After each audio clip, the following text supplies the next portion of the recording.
The Inspector General, who is supposed to ferret out corruption in the City Council, says he's found an interesting and possibly criminal pattern. City Council employees doing political work while they're punched in, supposedly doing city business. Faisal Khan revealed this past week, and our Dane Placco sat down with him here in our studios.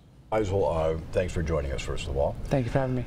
So you get a tip a couple years ago about a City Council employee over at the Board of Elections doing political work. You begin pulling the strings. What do you find? So the tip came in, Dane, and we took a signed and sworn complaint, as we were supposed to by law. And the complainant in that case identified at least one person by name, a City Council employee who we saw there during city business hours. City business hours where that employee should be at their city job, servicing the taxpayers. So based on that, we collected the sign-in logs from the City Board of Elections, and that documents all the people that come in and out every day. And in times and out times as well? Supposed to be, yes. So once we started reviewing those documents, we looked for the last two election cycles, February 2011 and February 2012. And so we looked for November and December from the prior year to see, in fact, who was coming in and out during objection period. And that's when you can go in and look at petitions and then file objections against them on behalf of a political candidate. So you're essentially documenting that they're there. They're at the Board of Elections doing political work. That's correct. Then you get their timesheets, right? Right. So off those sign-in logs, we identified approximately 70 employees from City Council, about 20% of the entire body. 70? Yeah, that were engaged, apparently what it looked like, in political work on city time. How many aldermen's offices does that account for? That accounted for 24 aldermen, almost half of City Council. So based on that, then we set out a request to all the aldermanic offices requesting timesheets. By law, they're required to keep these timesheets. So we assumed that they would be there, intact, complete, and we would be able to easily get them. That turned out not to be the case. Many aldermen's offices, in fact, don't keep timesheets, and the ones that do often kept inaccurate, incomplete, or inept records. So we had a great difficulty, first in securing those time records, because a lot of aldermanic offices were very resistant to our request.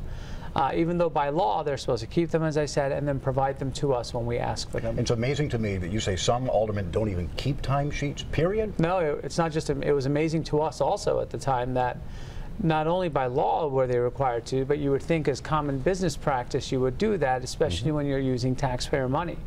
Taxpayers have a right to know what's being done with the funds that they're providing to the city. And I'm sure most taxpayers would say they're not paying for political work to be done on city time. So you did get some timesheets that were legitimately filled out, and you were able to actually catch a few of these people red-handed, right? We did. After reviewing all the timesheets, reviewing the Board of Elections sign-in logs and other forms that people filled in, we were able to identify, of those 68 people who in fact appeared to engage in political work on city time.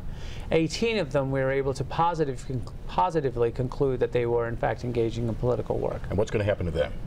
At this point, we're not looking for punitive action to be taken against these employees. What we want to see is the system be fixed. We want this to stop.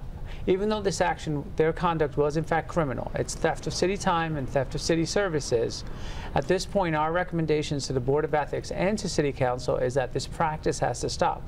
The use of city employees during city hours to do political work. Well, some people are going to say, if it is criminal conduct, shouldn't there be a criminal investigation? Have you turned over any of these materials to any outside law enforcement agencies? We have spoken to outside agencies, and they have reviewed the data that we've provided to them. I can't comment on their position at this time or what action they may or may not take, but I can tell you, as per my responsibility, I provided outside law enforcement with the information. Now, this comes in the middle of an ongoing battle with aldermen who you're supposed to investigate. They don't want to fund your office, correct? Your budget is $350,000 for a staff of 6 people altogether? That's correct. Is that sufficient?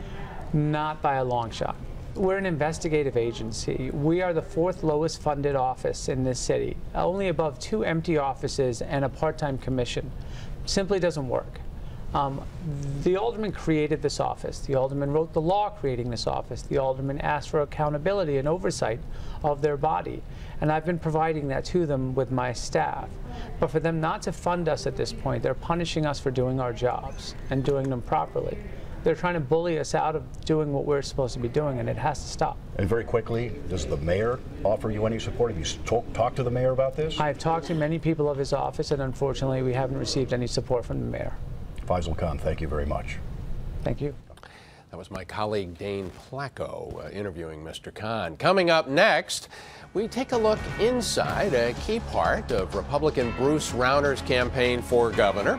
We talked to a woman who helped him make a push for votes in the African American community, something that some Republicans don't do very often. You're watching Fox 32 Sunday.